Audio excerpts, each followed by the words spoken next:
गुरुर्विष्णुः गुरुर्देवो महेश्वरः गुरु साक्षात् परं ब्रह्म तस्मै श्री गुरवे नमः तस्मै श्री गुरवे नमः सदाशिवसमारम्भां शङ्कराचार्यमध्यमाम् अस्मदाचार्यपर्यन्तां वन्दे गुरुपरम्पराम्.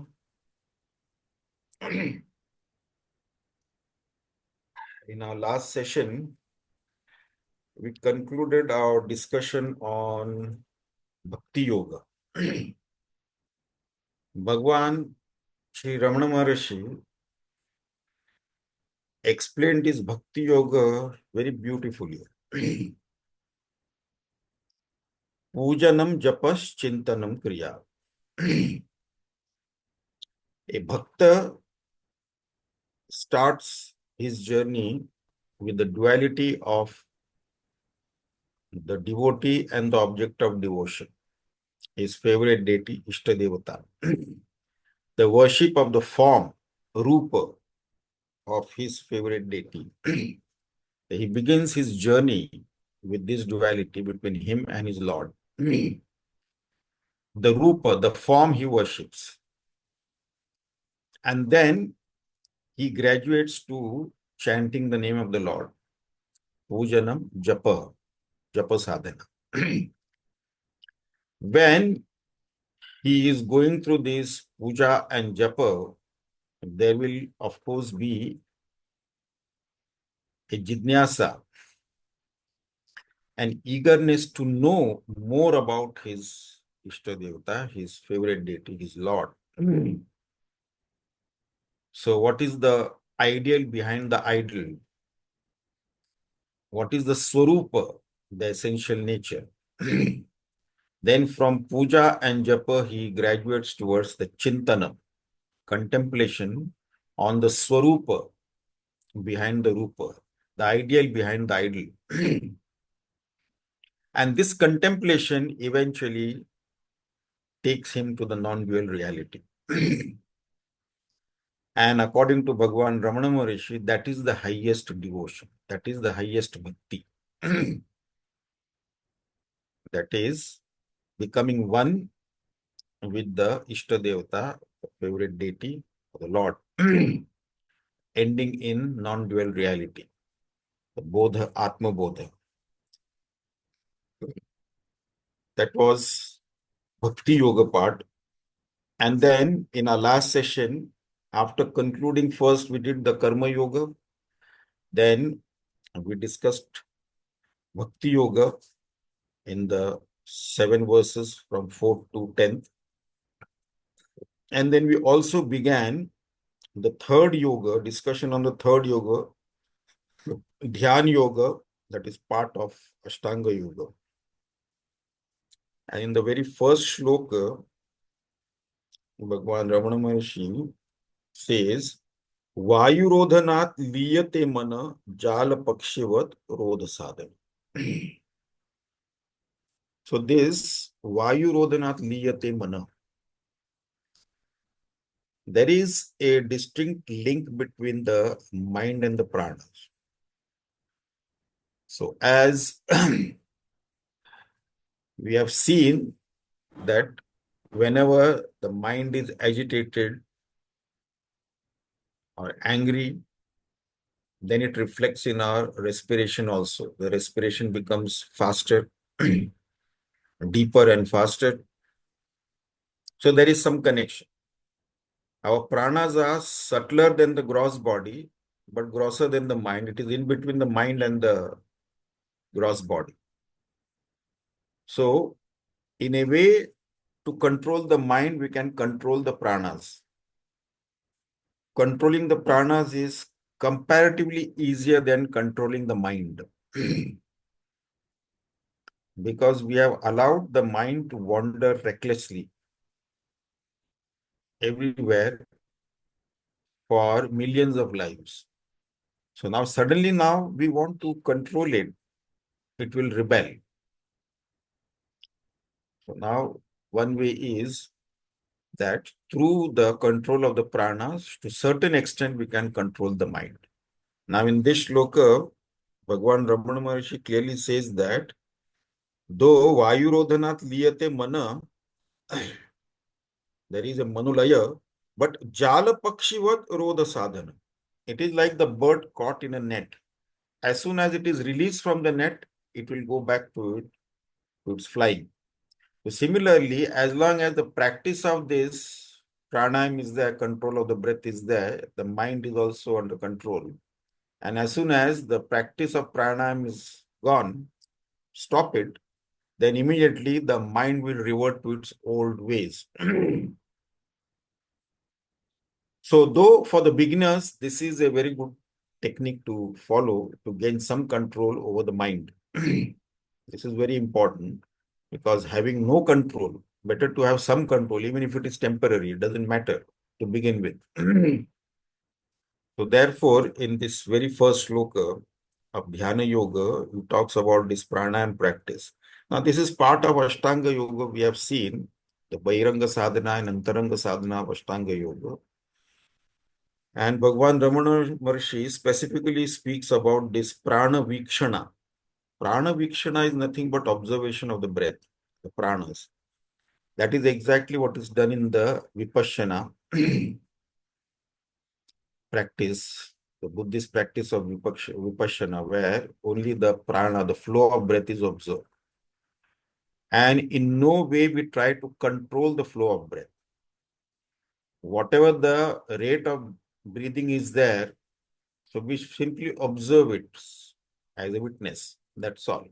We don't control it. We don't slow it down. We don't increase the speed. Whatever the normal rate of breathing is there, we just observe that. That exactly is prana vikshana according to Bhagwan Ramana Maharshi, or in the Vipassana sadhana also. In any way, we don't try to control the breath. Just the normal flow of breath we are observing. That's all. So, this is good for the beginners to have some control over the pranas.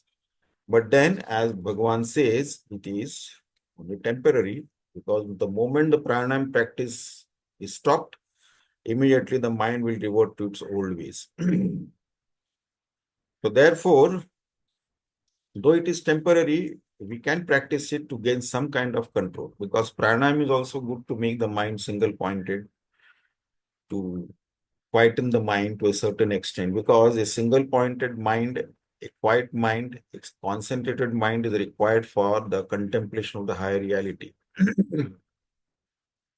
Now here, the mind may pose a question regarding the relationship between the prana and the mind.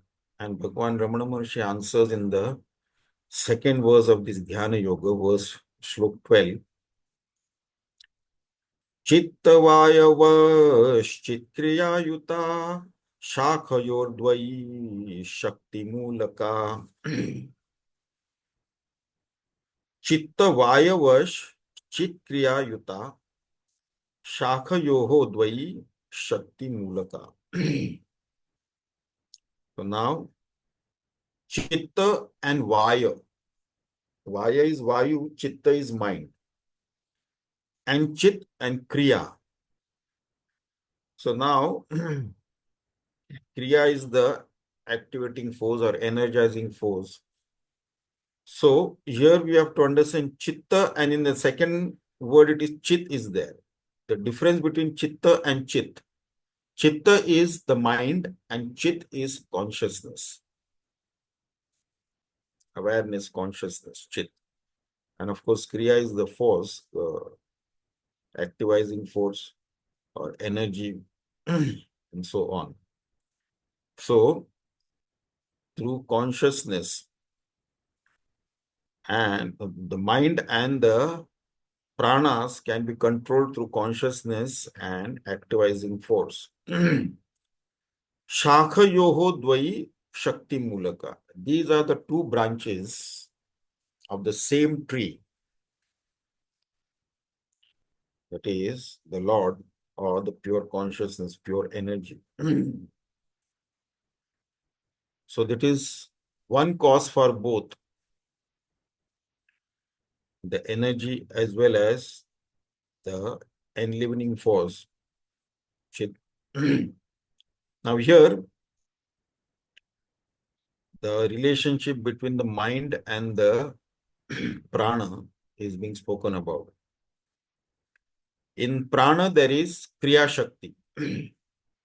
Now, first, we need to understand prana also, as explained in the Hatha Yoga also. In our gross body, it appears alive due to the prana, because of the manifestation of prana. If a person stops breathing, then we say that, oh, he is not alive. So, the life is expressed in the gross body through the pranavayu. And there are pancha pranas, this we have seen, prana, apana, vyana, udana, samana. And all these pranas, they have got their own function in the body. So prana is the Jivan Shakti, the life force, which actually enlivens the sense organs as well as controls it. And that is how the sense organs also function. Then the second prana is the Apanavayu. So first is Pranavayu, then the Apanavayu. Apanavayu is what it does in the body is its function is to expel whatever is unwanted in our body. That is the work of Apanavayu. Then the third is the Samanvayu. Samanvayu does the digestive process. It helps in this digestive process and of course to make the nutrients out of the food that has been eaten. So that is the work of Samanvayu. And then there is this fourth Vayu, the Vyanvayu. The function of Vyanvayu is whatever nutrients is obtained from the food to supply it to all the parts of the body. That is the work of the Vyanvayu. And then last, the fifth Vayu is the Udanavayu. So through Udanavayu, we come across new knowledge because of which all our false concepts and ideas also get destroyed. We have accumulated a lot of false concepts, false ideas, false thoughts. So with the help of Udanavayu, we can get rid of that. We come across new knowledge also. So that also helps in our progress on the spiritual path.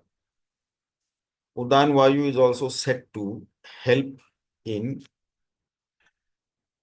for a jiva to drop the gross body and extract itself. Those who have obtained prabhutva or the power over Udanavayu, they can drop their body anytime they want. They can withdraw themselves from the body anytime they want.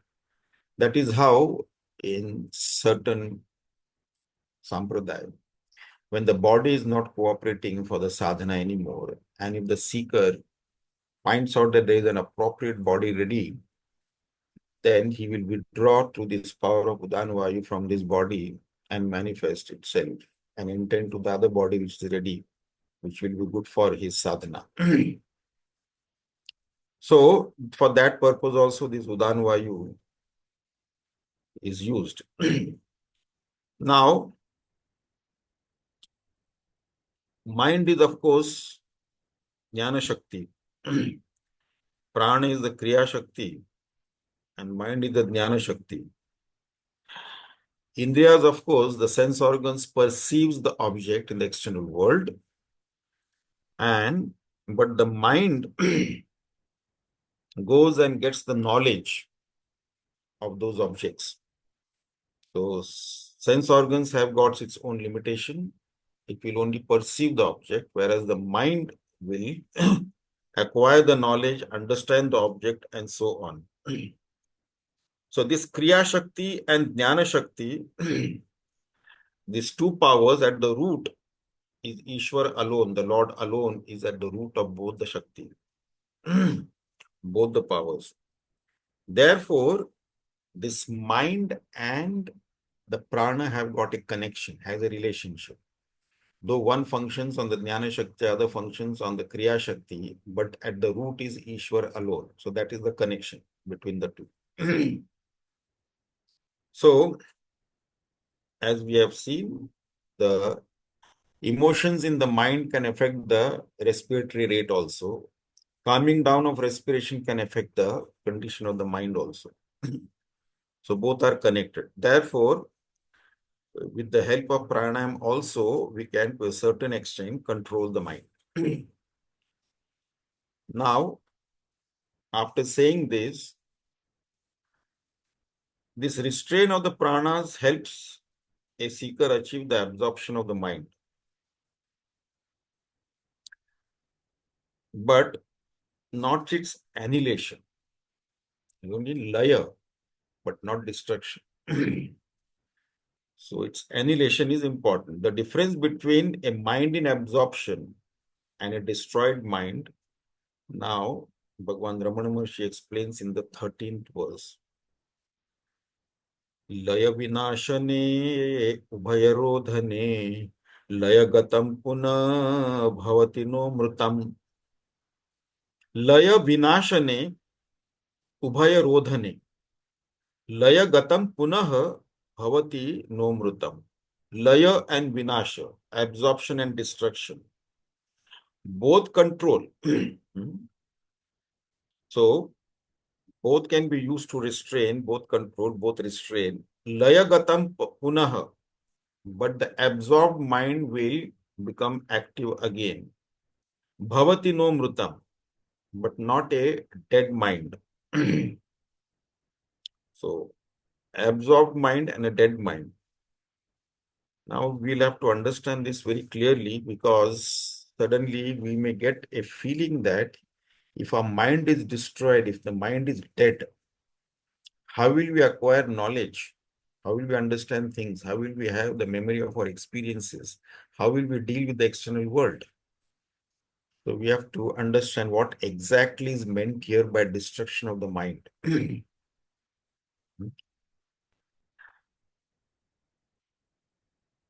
So let us see this. Manolaya and Manonasha. They are serially controlled by the mind, by the pranas, and the other is the negation of the mind. Mano nishedha, mano nirodha, or the negation of the mind. That is manolaya and manonasha. Now, manolaya is anitya, temporary, also a short time, therefore anitya. But manonasha is nitya. Once that nasha happens, then there is no coming back from there. That is the difference between a person who is asleep and a dead body. A dead body will not wake up at all. But a person who is in the deep sleep, he can be woken up. He'll wake up on his own, or he can be woken up also. But dead body will remain. It will not wake up on its own, nor anyone can wake it up. It will remain as it is. That is the difference between Manolaya and Manonasha. Now, of course, the doubt as expressed this with Manonasha, with which with the mind only, we gather knowledge of other objects. We have the memory of our experience also, and so on. We deal with the world also. If there is Manonasha, then how will this happen? So there is a fear factor there. Now here, we have to understand that there are two types of this mind that is being discussed here. One mind is that which through the sense organs goes into the outside world and gathers knowledge of the different objects,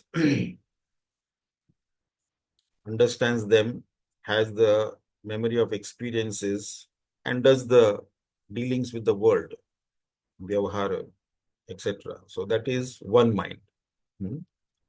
And there is actually no problem with this mind.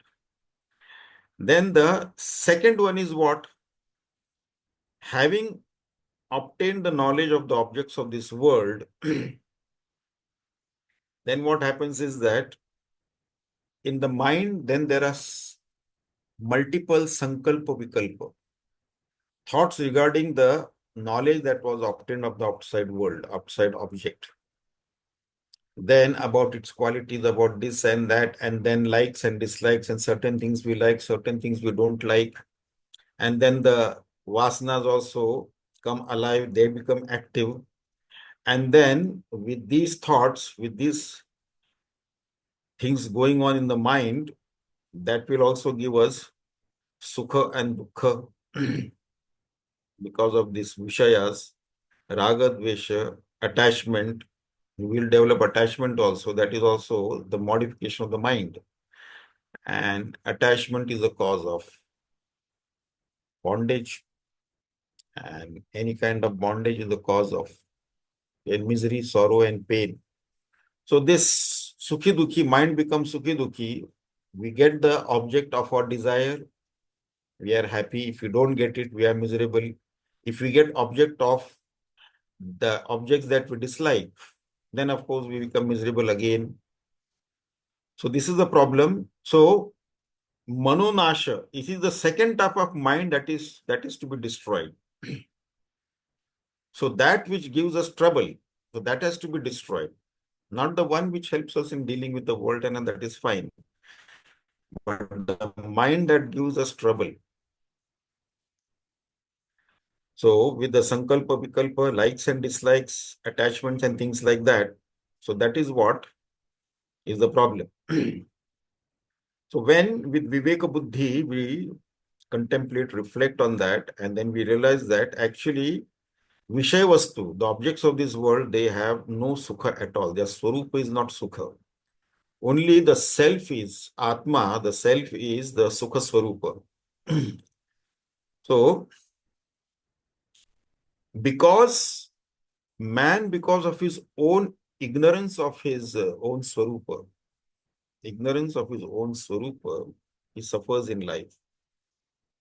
Always he remains dukhi, miserable, in sorrow, and so on. So this is the important thing that we need to understand now, that which mind has to be destroyed. When Bhagavan Ramana Maharshi is talking about the destruction of the mind, what mind has to be destroyed?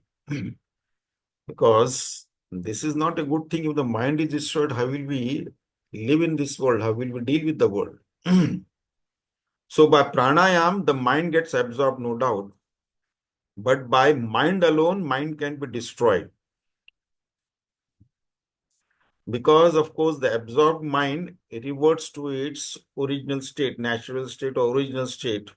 And only an annihilated mind doesn't come back. So the destroyed mind stays like that only. It doesn't return.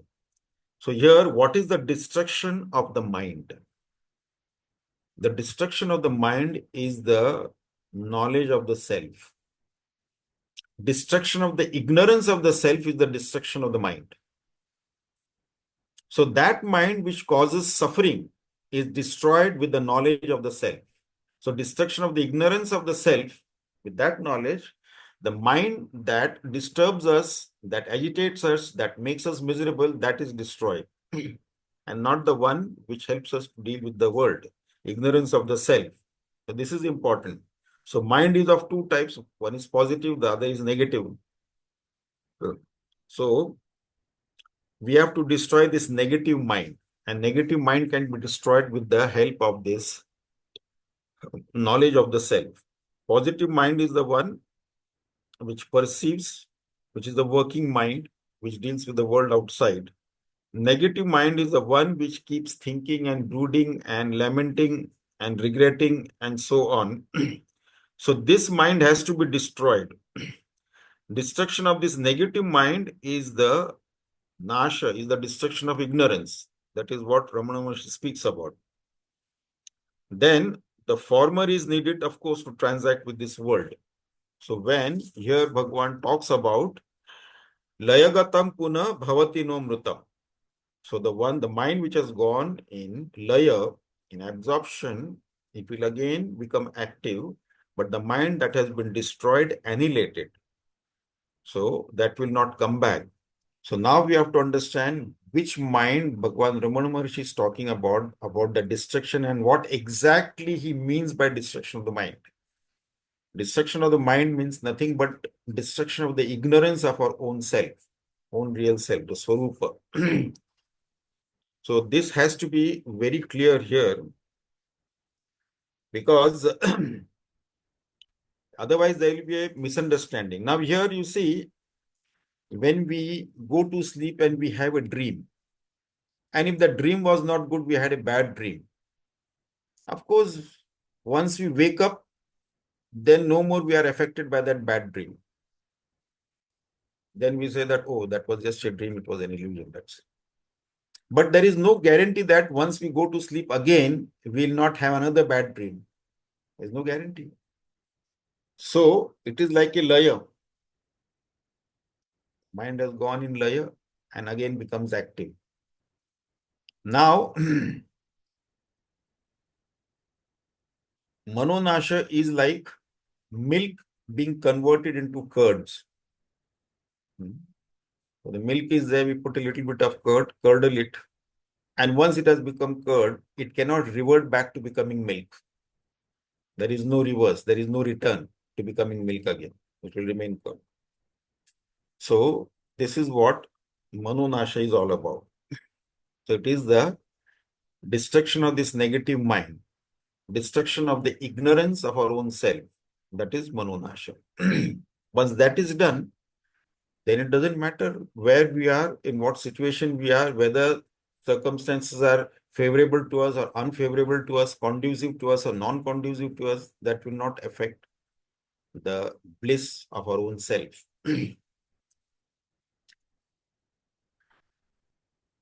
Having said that, then we move on to the 14th verse. Now, how the mind goes to absorption by pranayama, which was earlier explained.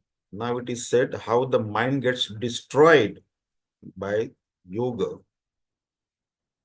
in the 14th shloka. Pranabandhanat linamanasam ekachintanat nashametyada. Pranabandhanat linamanasam ekachintanat nasham eti adaha. So, with the prana bandhanat, by the restraint of the prana, lina manasam, the mind gets absorbed, manolaya, mind gets absorbed. And then this mind which is now absorbed, which has become single pointed, calm, quiet, ekachintanat nasham etyada. Then that mind has to be focused on the contemplation of one. Ekachintanat nasham eti adaha. Then it goes to destruction. Now here, how to go about this destruction of this mind, negative mind. With the pranayama, of course, the manolaya will happen. And such a quiet mind, we have to apply it in the chintan of one. Now here, eka chintana. Eka chintana means not any one object, because every object is multiple. And there are multiple thoughts related to those objects, and maybe multiple feelings and emotions related to those objects. So it is not, Bhagavan Ramana Maharshi is not talking about any one object of this existence in the entire world. So there are so many of them are there, and then so many gross physical bodies are there, their modifications, so many things are going on. So in the mind also, there are so many emotions, sentiments, feelings arising at any moment in time. In the intellect also, there are so many thoughts arising at any given moment in time. So there are multiple thoughts, multiple feelings, and so on. So here, Eka Chintana, what is the most important thing? There may be so many objects, so many thoughts about those objects, so many feelings and sentiments and emotions about everything and all that thing. That may be there. But what is important is that who is the illuminator of the objects as well as the thoughts of the objects as well as the emotions and feelings and sentiments of the object. That illuminator, that knower, that illuminator is one. So, Eka Chintanat. So, this Eka is what Bhagwan is talking about. Forget about all the Vishayas. Eka Chintan is the one that illumines everything, the one that is the knower of everything. So now the focus has to be on the knower, on the illuminator, that which is all pervading in all objects, all things and beings, entire existence, which is a substratum of entire existence, which is the illuminator of entire existence, which is in and through all things and beings. So that Eka Chintan, that which is not subject to modification, avikari, and in the absence of everything else also, its existence continues. It is the illuminator of both the presence and absence, bhava and abhava. In abhava, in the absence of everything else, its existence continues. So, the quiet mind which is absorbed now, the quiet mind, single-pointed mind, then the contemplation should be that I am that. I am the Swarupa, I am the of the nature of pure bliss, pure awareness, pure consciousness. So with this chintana, this is the Eka Chintana. With this chintana vritti, I am that pure consciousness, I am that pure awareness. Then the ignorance of the self is destroyed. And this is a continuous chintanam has to be there. Eka Chintanam, continuous, non-stop, without a break. Taila Dharavat. We have seen this. Sarala Chintanam, Viralatah Para. So this Saral Chintanam. So continuous, without a break. And then only we can firmly get established in our Swarupa. Now, Dvaita is active in the mind. And then the Srishti also appears, Dvaita, all the dualities there in the Srishti also. In an active mind, only this duality manifests. And then it splits the entire existence into duality. So, between likes and dislikes, and so on. And then and then there are so many other things and beings around me. So this mind is active mind. This is what, or the ignorant mind, the active mind, that is what splits the entire existence into this Dvaita, where it is actually Advaita only. So, in Manolaya, we cannot get rid of Dvaita. Though in Manolaya, for some time there is Advaita, like in the deep sleep state also there is Manolaya, absorption of the mind is there and we do experience, but then we are not aware of it. It is in ignorance. There is non-duality there in the deep sleep state for temporarily, but it is in our ignorance only. So, the active mind projects, and then this projects all the dualities, all the Dvaita.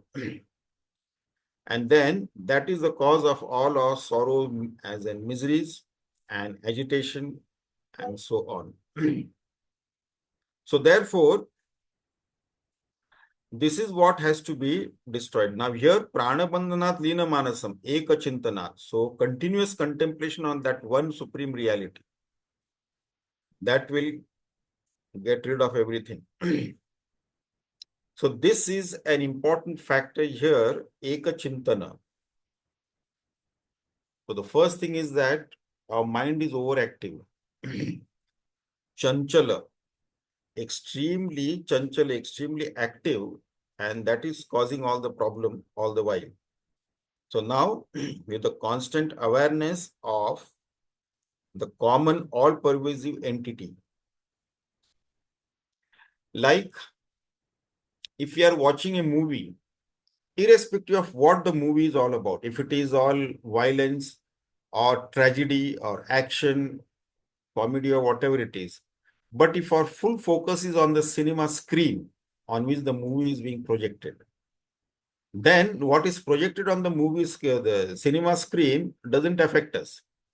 When the awareness of the screen disappears, then whatever is seen on the screen starts affecting us. Sorrows and joys and tragedies and actions and so on, that will start affecting us. So here, this Rajasic aspect of the mind has to be reduced to the Sattvic aspect. Subdued, it has to be reduced or subdued and converted into a Sattvic aspect. And the Sattvic mind is very good for contemplation of the higher reality, Ekachintana. So here, Bhagwan Ramana Maharshi gives us, in earlier shlok, he told that Manu Nasham. Now, how to go about this Manu Nasham? He explains that it is the avidya, the destruction of the ignorance is Manu Nasham. Having said that, how to go about this destruction of that ignorance? Then Ekachintanat. Having quietened the mind, having withdrawn the mind from the external world, then we have to continuously contemplate on that one reality. So this mind always expresses as thought, which in turn is urged by the vasanas. You see? So this process is energized by the pranas. Now here we have seen one common entity that pervades in and through everything and being. The difference is the impurity in the mind. The impurity of the mind is the projection, vikshepa of duality. That is the impurity of the mind. So therefore, the destruction of this negativity in the mind is the actual annihilation of the duality existing in the mind. And duality originates only because of the ignorance of the self. So duality originates in the active mind due to the ignorance of the self. So with the Atma Bodha, with the knowledge of the self, when the ignorance is destroyed, this duality is also destroyed. Then there is no duality at all. So the destruction of the mind that was spoken of in the 13th verse is actually the destruction of the ignorance. Ignorance of what? Ignorance of our own self. What happens when this ignorance is destroyed? In Shlok 15, now Bhagwan Ramana Maharshi says, Nashtamanasa utkrishtayoginah Putyamasti kim swasthitim yatah Nashtamanasa utkrishtayoginah Putyamasti kim swasthitim yatah. Now here, Nashtamanasam, when that projecting mind, the mind which splits the existence in duality, when that is destroyed, or the ignorant mind is destroyed, Utkrishta Yogina, such a one whose mind has been destroyed, his ignorance has been destroyed, he is called as the Utkrishta Yogina, supreme yogi, exalted yogi. Krutyamasti kim, now what duty does he have? Swasthitim yataha, one who is fully, who abides in his own real self. So, now here, Bhagwan Ramana Maharshi is very clear who is a yogi, who is a Shrestha yogi. Yogi is not the one who knows little bit about asana, pranayam or mudra, or he does a little bit of yoga, hatha yoga, sadhana. Like our Param Puja Gurudev used to say, we don't believe in twisting the body, but rather in straightening the mind. That is the highest yoga. So he was very much particular about that. Now here, Bhagavan Ramana Maharishi says that Utkrishta Yogi is the one who's, due to one Ekachintanam, he has destroyed his ignorance, ignorance of his own self. And now he firmly abides in his own self, own Swarupa. So that is the Utkrishta Yogi. Now, Krutyamasti Kim. Now, for such a yogi, then there is no kartavya, no duties left to be done. Why do we do karma? There are some kartavya karmas are there, some nitya karmas are there, naimitic karmas are there, kartavya karmas are there, that we have to do anyway. But apart from that, then the karmas that we do is to obtain some sukha from the external world. Where can I get some pleasure, some joy, some happiness? Going to places, seeing something, experiencing something, tasting something good, and so on. So, this karma is done to attain some kind of sukha, some kind of momentary joy, pleasure, or happiness. Now, the one who has the awareness of his infinite blissful nature, what duty does he have? What karma he has to do? Nothing. But that doesn't mean that he will just laze around and do nothing. Now, karmas will happen spontaneously, and it will be expression of his inner joy, that infinite bliss. It will be expression of that, and that will be for the benefit of the entire world, for all the people. And that will happen spontaneously, not by any sankalpa or anything like that.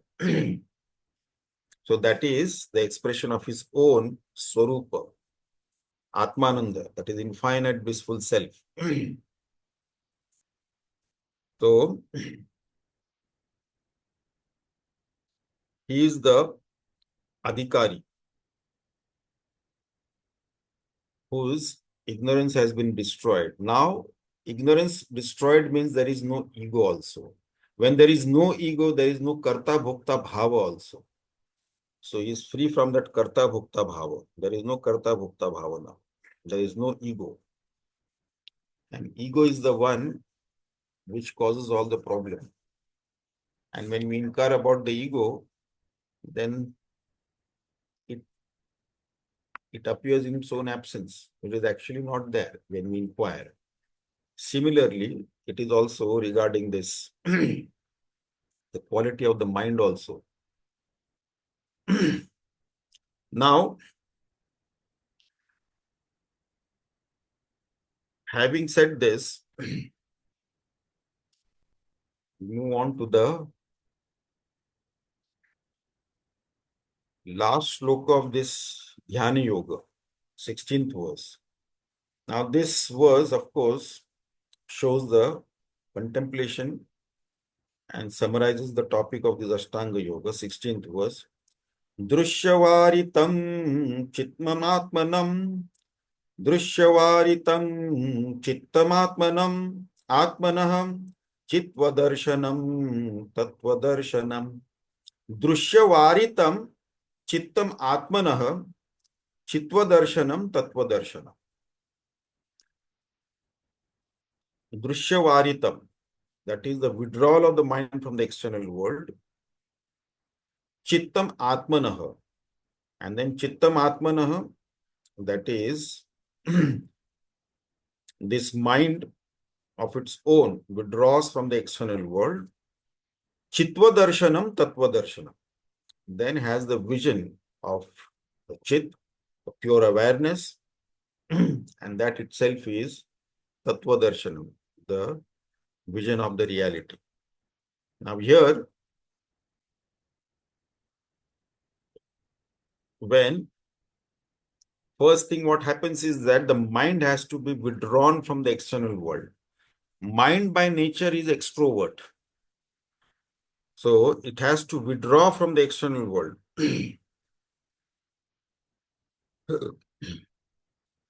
So withdrawal from the external world can happen when the mind realizes that there is no happiness, pleasure, or joy in the external world, then only it will withdraw from the external world. As long as it feels that it can still draw some kind of joy, pleasure, or happiness from the external world, it will leak out from the five sense organs. So, the withdrawal of the mind with Vivek only can come. So, then only he can have the darshana of his own self, or tattva darshana. That is his own self, tattva darshana. In the 14th shloka, of course, we have seen that there are many objects, many things and beings, many bodies, mind and intellect, and thoughts regarding that, emotions regarding that, and so on. But there is only one knower, one seer, one illuminator, one substratum for everything, all pervading. So, that one Atma, here we have seen this so many times. Ek Atma. So if there are 800, 900 billion people on this earth, that doesn't mean that there are 800, 900 billion Atmas. There are 800, 900 billion maybe Jivas, but Atma is only one. There may be billions of waves on the surface of the ocean, but there is only one water which pervades in and through all the billions of waves that manifest on the surface of the ocean.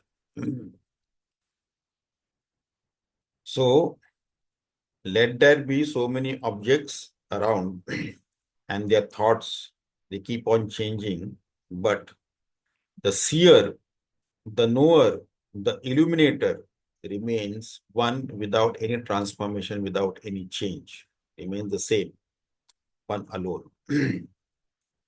So, the mind which is extrovert, because of which our mind gets too much involved into the external world.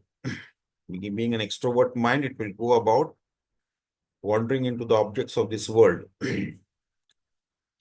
And our focus is always on the objects of this world. But now we have to change the focus from the objects of the world to the thoughts of the objects. So from the objects, we come to the thoughts of the object.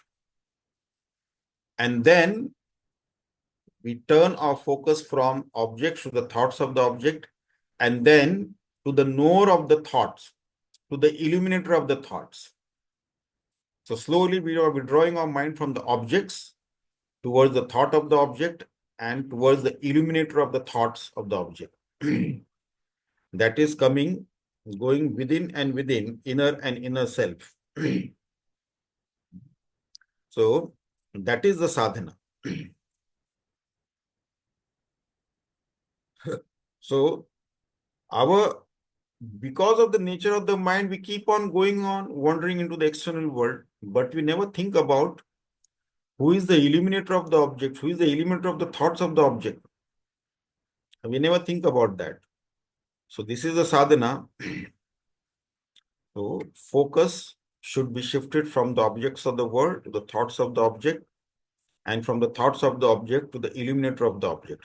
The pure consciousness, the pure awareness, the illuminator of the thoughts of the object.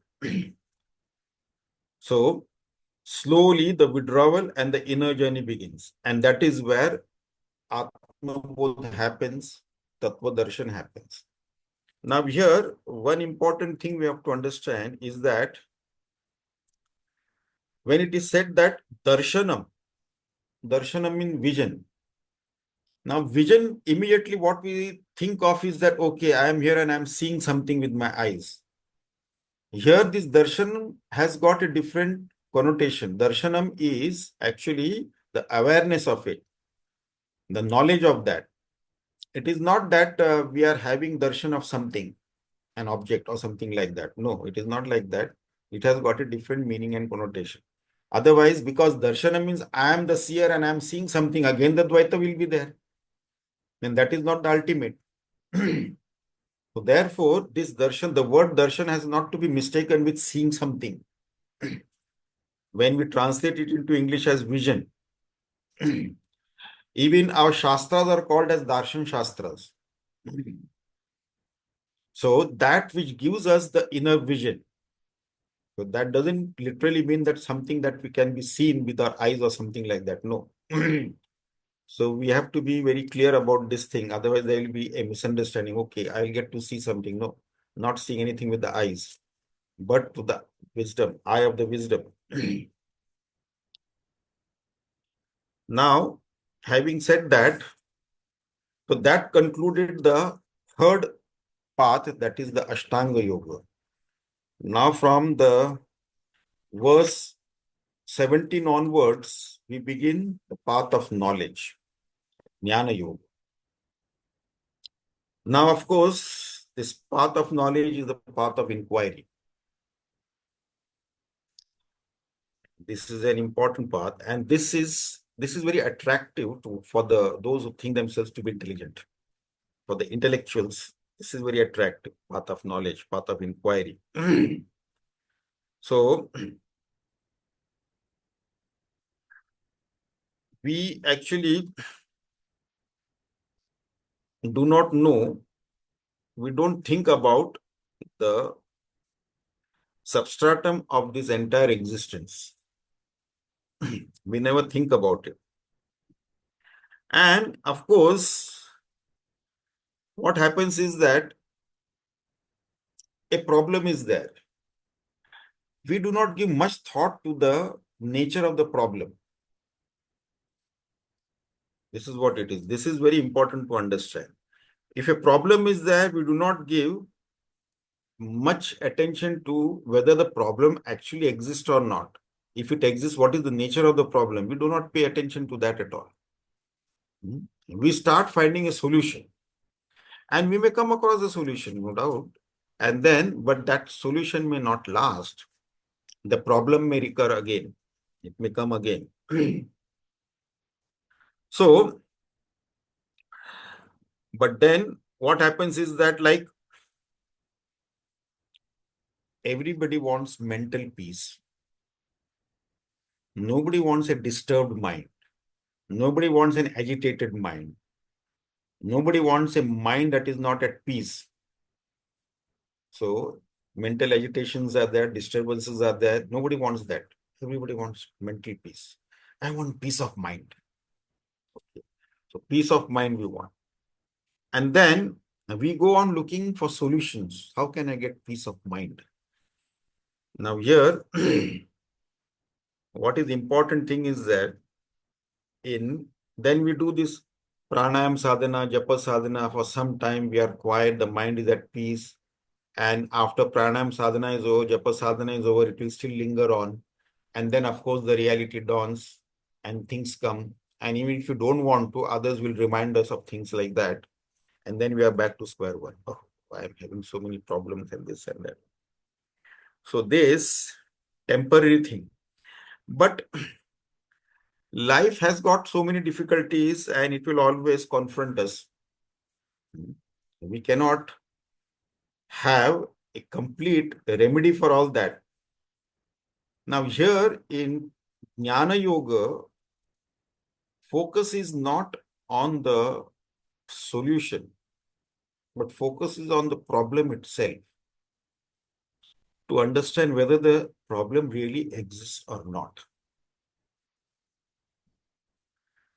Focus is not on solving the problem, but rather dissolving the problem.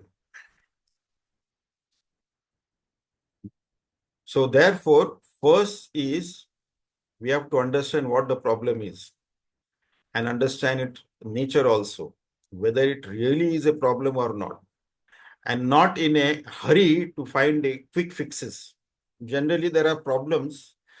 Our tendency is to find a quick fix. I have to quickly fix this. This problem is there, fix it. So temporarily fix it. A leak is there, you temporarily fix it. But we have not made a permanent solution for that. Temporarily we have fixed it. Again, it might leak after some time or a few days again. So quick fixes, we are into that. Immediately we want some relief.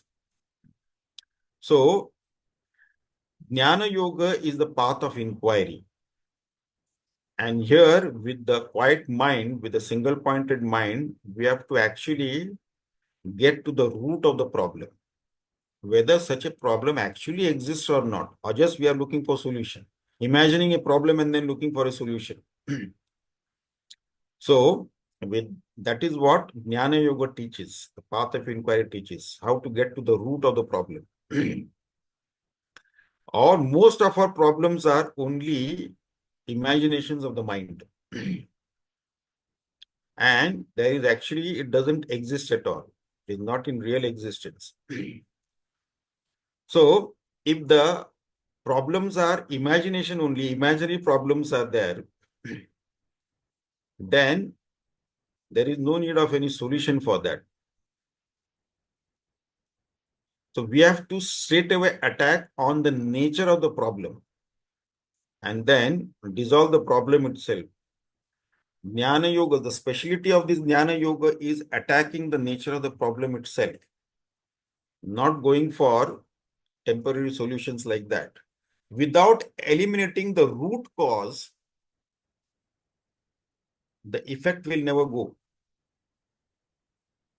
Temporary, like somebody else got some aches and pains in the body. So what is the quick fix? Take a painkiller. But painkiller will give a temporary relief. As long as the effect of that chemical is there, till then that is some relief is there. As soon as the effect goes away, again the pain manifests. The temporary, quick fix it is, temporary. Without eliminating the root cause of the pain, taking painkillers will not help. That is a temporary solution, quick fixes. So when the root cause is eliminated, then we can get rid of it completely, not otherwise. So similarly, instead of solving these imaginary problems, we dissolve it by eliminating its root itself. So mind is the problem. So mind has to be taken care of. So whether now we'll start again, whether there is something called as mind. And if it really exists, what is the nature of the mind? And so on. So the solution is like that. That is the path of inquiry. That is the beauty of the path of inquiry. Get to the root of it and eliminate that. Then the problem will not be there. And not going for quick fixes, temporary solutions, where after some time it may again manifest. That is not the solution. So in the 17th verse, Bhagavan Ramana Maharshi says, Manasam tu kim margane krute naiva manasam marge arjavat. Manasam tu kim margane krute na eva manasam marge arjavat. Now, manasam tu kim. Now, this two word is used in Sanskrit shlokas with a change of topic now. Generally, this is the technique in Sanskrit. So, when there is a change of topic, so that is indicated by this word two. So, we have earlier dealt with Karma Yoga, Bhakti Yoga, and Dhyana Yoga. Now, the change of topic is to Jnana Yoga. So, this two is used. Manasam tu kim, Margani krute. Margani krute is of having inquired, doing the inquiry of this manasam to kim. Na eva manasam. There is no such thing as mind. Marge arjavat.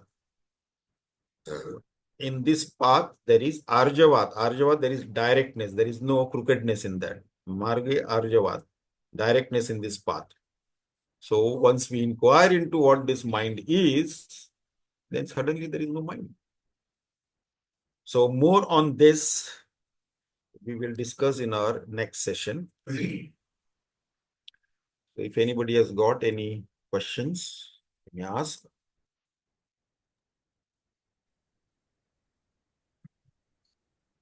Any question? Any difficulty? No. Swamiji, Yes. up to the last slok, which we have not started, we have hardly started inquiry.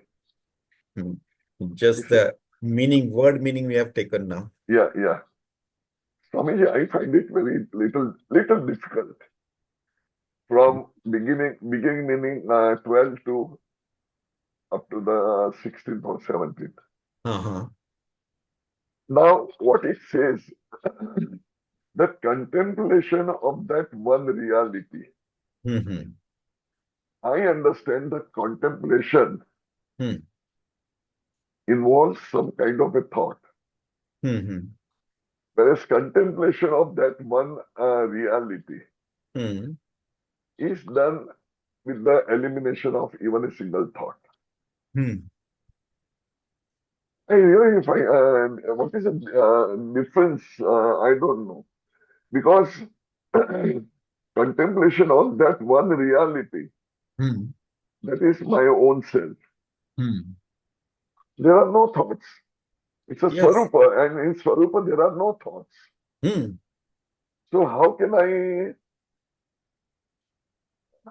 I, what do you call, understand this? Or yeah, okay, understand this. So this is the purpose, you see.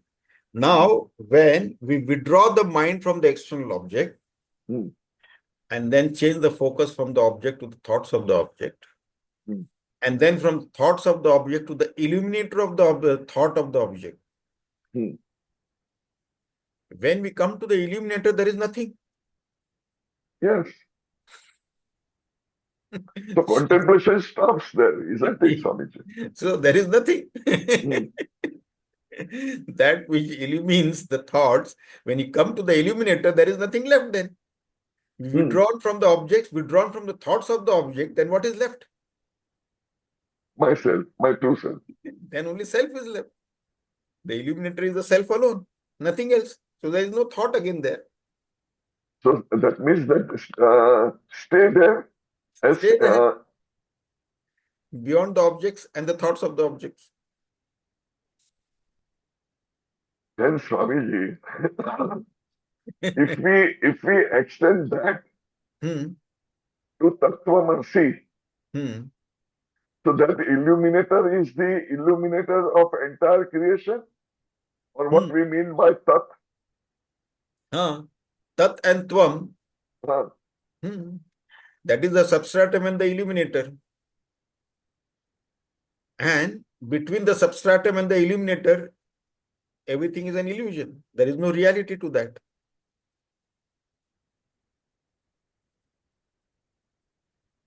If you remember the 14th reason why I cannot be the body. hmm.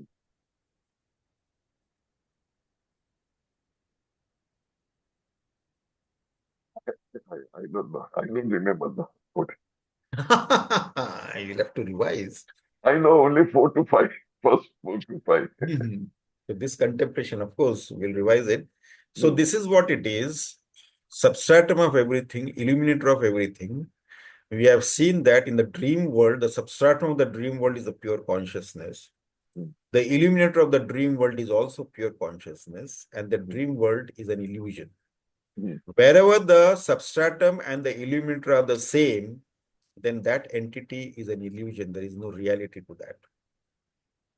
hmm,